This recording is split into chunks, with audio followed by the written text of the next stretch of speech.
जय हिंद दोस्तों, Vande Mataram. Supreme court के गलियारों में आज फिर से एक ऐसा तूफान उठा जो न सिर्फ न्यायिक प्रक्रिया पर सवाल खड़े करता है, बल्कि केंद्र की मोदी सरकार और मौजूदा मुख्य न्यायाधीश chief justice of India B R. Gavai के बीच में बढ़ते तनाव को भी उजागर करता है। और ऐसा लगता है कि गवई साहब मोदी के पीछे तो हाथ धोकर के पड़ गए हैं। ट्रिब्यूनल रिफॉर्म्स एक्ट 2021 को चुनौती देने वाली याचिकाओं पर दोस्तों सुनवाई के दौरान सीजेआई गवई ने केंद्र सरकार को कड़ी फटकार लगाने की कोशिश की। उन्होंने अटॉर्नी जनरल आर वेंकट रमणी की ओर से मांगी गई स्थगन यानी कि स्टे की मांग पर तीखा प्रहार किया। उन्होंने कहा कि हम 2 बार पहले ही आपकी बात मान चुके हैं, कितनी बार और आप ये बात मनवाओगे? अगर आप ये 24 नवंबर के बाद में सुनवाई चाहते हैं तो हमें साफ साफ बता दें। 23 को रिटायर होने वाले हैं। ये दोस्तों कोर्ट के साथ में बहुत अन्याय है। 23 नवंबर को रिटायर होने वाले गवई का यह बयान साफ इशारा करता है कि वो सरकार पर समय बर्बाद करने और पीठ से बचने के गंभीर आरोप लगा रहे हैं। लेकिन क्या दोस्तों ये न्यायिक गरिमा की रक्षा है या फिर रिटायरमेंट से पहले एक मोदी विरोधी रुख अपनाने की कोशिश? आइए दोस्तों इस मामले की तह तक जाते हैं और समझते हैं कि गवई को हुआ क्या है। आज की सुनवाई में सुप्रीम कोर्ट की bench chief justice of India B R. Gavai और जस्टिस विनोद चंद्रन ने केंद्र की स्थगन मांग पर सख्त रुख अपनाया। अटॉर्नी जनरल आर वेंकट रमणी ने एएसजी ऐश्वर्या भाटी के माध्यम से अनुरोध किया था कि ट्रिब्यूनल रिफॉर्म एक्ट से जुड़ी याचिकाओं की सुनवाई को स्थगित किया जाए ताकि इसे 5 जजों की संविधान पीठ के पास में भेजा जा सके। कल ही मैंने एक रिपोर्ट आप लोगों के बीच में साझा करी थी जब इस मामले पर डिस्कशन किया था, लेकिन अब आज फिर से भड़क उठे हैं सीजेआई गवई। लेकिन सीजेआई गवई ने इसे मध्यस्थता की सुविधा बताते हुए इसको खारिज कर दिया और उन्होंने कहा कि हर बार आप मध्यस्थता के लिए सुविधा मांगते हैं, आपके कई वकील हैं और आप बड़ी बेंच की मांग को लेकर के आधी रात में आवेदन दाखिल करते हैं।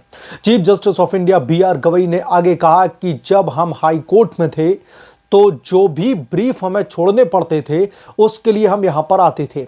हम शीर्ष संवैधानिक अदालत का बहुत सम्मान करते हैं। हम कल और कोई केस नहीं लड़ना चाहते।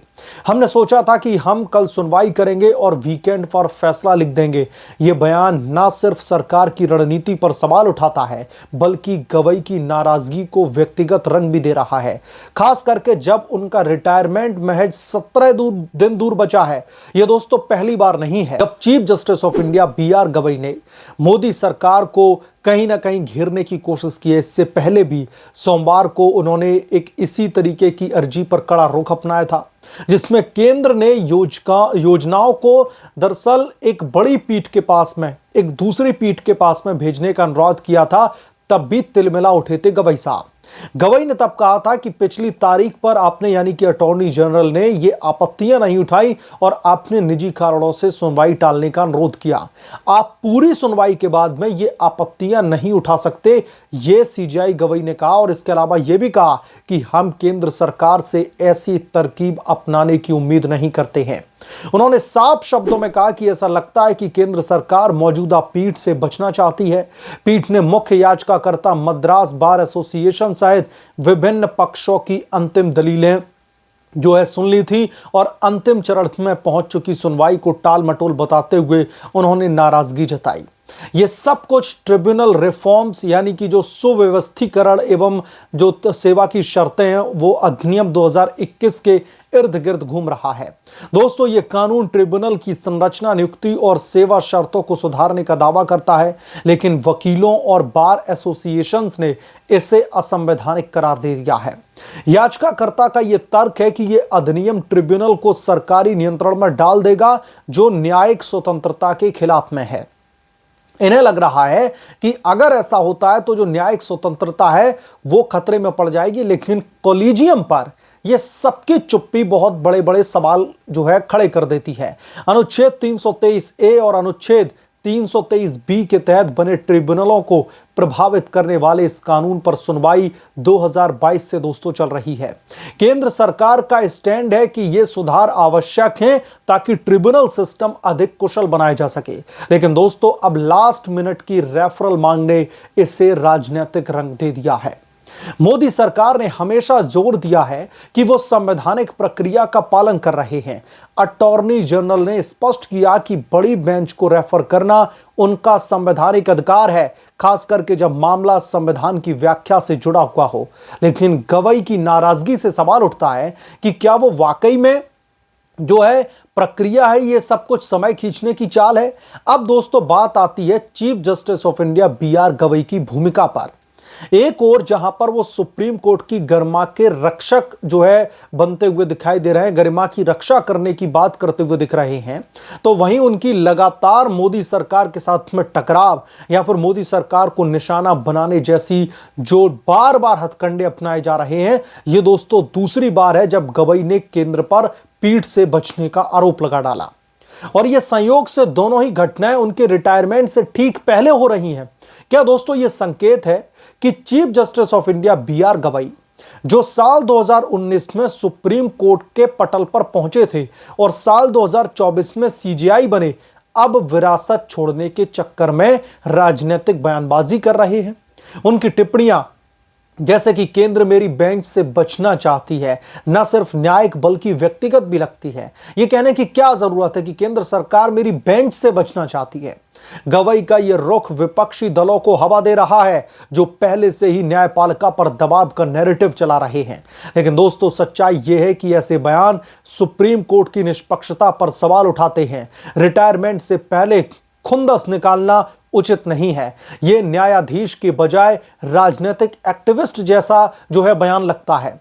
Chief justice of India Gavai को याद रखना चाहिए कि सुप्रीम कोर्ट का रोल फैसले सुनाना है, ना कि सरकार को तरकीबें सिखाना। उनकी नाराजगी से लगता है कि वो मोदी सरकार के सुधारों को व्यक्तिगत आक्रमण मान करके बैठे हुए हैं, जो संवैधानिक पद की मर्यादा से परे है। दोस्तों अगर chief justice of India B R Gavai इतने ही बड़े न्याय के हितैषी हैं, तो उन्हें बेंच को अपना न मान करके प्रक्रिया को प्राथमिकता दे देनी चाहिए। दूसरी तरफ मोदी सरकार की सराहना इसलिए भी करनी होगी क्योंकि केंद्र ने कभी भी न्यायिक प्रक्रिया को चुनौती नहीं दी है, बल्कि संवैधानिक प्रावधानों का पूरा सहारा लिया। ट्रिब्यूनल रिफॉर्म्स एक्ट जैसे कानून से सरकार ने प्रशासनिक सुधारों को गति दी है। ट्रिब्यूनल्स में देरी कम करना, नियुक्तियों को पारदर्शी बनाना और न्याय वितरण को तेज करना। दरअसल अटॉर्नी जनरल वेंकट रमणी का स्टैंड साफ है कि बड़ी बेंच रेफरल एक कानूनी अधिकार है जो संविधान की धारा 145 के तहत सरकार को मिलता है। अब यहां पर सवाल यह है कि जब संविधान सरकार को इस चीज की इजाजत देता है, उन्हें शक्ति देता है इस चीज की करने के लिए, तो फिर गवई साहब इतने तिलबिलाए क्यों हैं? यह कोई तरकीब नहीं बल्कि सुनिश्चित करने की कोशिश है कि संवेदनशील मामलों में व्यापक व्याख्या हो। मोदी सरकार ने पिछले दशक में न्यायिक सुधारों पर भी जोर दिया। ई कोर्ट्स, फास्ट ट्रैक ट्रिब्यूनल्स और जजों की भर्ती बढ़ाना। ऐसे में गवई की फटकार अनुचित लगती है। मोदी सरकार ने कभी मिडनाइट ऑर्डर का सहारा नहीं लिया, बल्कि सभी आवेदन समयबद्ध तरीके से दाखिल किए गए। दोस्तों यह दर्शाता है कि मोदी जी की अगुवाई वाली एनडीए सरकार संविधान के दायरे में रहकर के काम करती है, न तो जल्दबाजी में, न ही टाल मटोल करके। अगर केंद्र सरकार पीठ से बच रही होती तो वो पहले ही रेफरल मांग लेते, लेकिन उन्होंने पूरी सुनवाई होने दी इस बाबत। यह दोस्तों परिपक्वता का सीधे तौर पर प्रमाण है। लेकिन संविधान में जो शक्तियां निहित हैं सरकार के लिए, कार्यपालिका के लिए, अगर वो उसको फॉलो करते हैं तो गवई साहब को बहुत तकलीफ हो रही है। सीजेआई गवई का गुस्सा समझ में आता है। एक लंबी सुनवाई के बाद में टाल मटोल हो सकता है उनकी नजर में निराशाजनक हो, लेकिन रिटायरमेंट से पहले ऐसे बयान न्यायपालिका को राजनीतिक रंग देते हैं। सुप्रीम कोर्ट को चाहिए कि वो फैसले पर फोकस करे, ना कि व्यक्तिगत आरोपों पर। मुझे समझ में नहीं आता कि chief justice of India B R Gavai किस बेसिस पर कह रहे हैं कि सरकार उनकी बेंच से बचना चाहती है, और जबकि सरकार यह सीधे तौर पर कह रही है कि जो संविधान में शक्तियां निहित हैं, जो कार्यपालिका को संवैधानिक शक्तियां मिली हुई हैं, उनका यूटिलाइजेशन मोदी गवर्नमेंट की तरफ से किया जा रहा है। क्या सीजेआई गवई संविधान के मुताबिक सुप्रीम कोर्ट की पावर को यूटिलाइज नहीं करते? जवाब है बिल्कुल करते हैं। तो ऐसे में जो कार्यपालिका की शक्तियां हैं संविधान में, अगर उनका उपयोग मोदी सरकार कर रही है, अटॉर्नी जनरल वेंकट रमणी साहब कर रहे हैं, तो फिर इसमें दिक्कत वाली बात क्या है? और जिस तरीके से आज भड़के हैं सीजेआई गवई कि आप बता दो 24 नवंबर के बाद ही आपको सुनवाई करवानी है, तो साफ साफ बता दीजिए। अपनी रिटायरमेंट की डेट बता करके बुरी तरीके से भड़क उठे हैं गवई साहब। लेकिन गवई साहब को यह देखना होगा कि रिटायरमेंट से पहले इस मामले पर वो जिस तरीके से फैसला देने के लिए उतावले हैं, उन्हें यह भी समझना होगा कि यह देश संविधान से चलता है। अगर संविधान मोदी सरकार को इस बात की इजाजत देता है कि वो इस मामले पर स्टे लेकर के इस पर सुनवाई को जो है आगे टालें, या फिर इसमें कुछ बदलाव की जरूरत है, जो कुछ भी संविधान में शक्तियां निहित हैं, तो फिर उन्हें सीजीआई गवाही रोक नहीं सकते, सुप्रीम कोर्ट भी नहीं रोक सकता। तो फिर ऐसे में एकदम से खुंदस खा करके कि रिटायरमेंट से पहले मुझे तो यह फैसला सुनाना है, इसकी वजह से इस तरीके का बयान दे देना मुझे लगता है कि बिल्कुल भी ठीक नहीं है। बहरहाल आप क्या सोचते हैं इसके बारे में, आपकी क्या राय है, कमेंट करके जरूर बताएं। जल्द मिलूंगा किसी दूसरे बड़े अपडेट के साथ में, तब तक के लिए धन्यवाद। अगर आप लोग चैनल पर नए हैं तो प्लीज चैनल को सब्सक्राइब करें, साइड वाले बेल आइकन को जरूर प्रेस करें, ताकि जब भी मैं कोई नई वीडियो लेकर के आऊं तो इसकी नोटिफिकेशन सबसे पहले आपको मिले।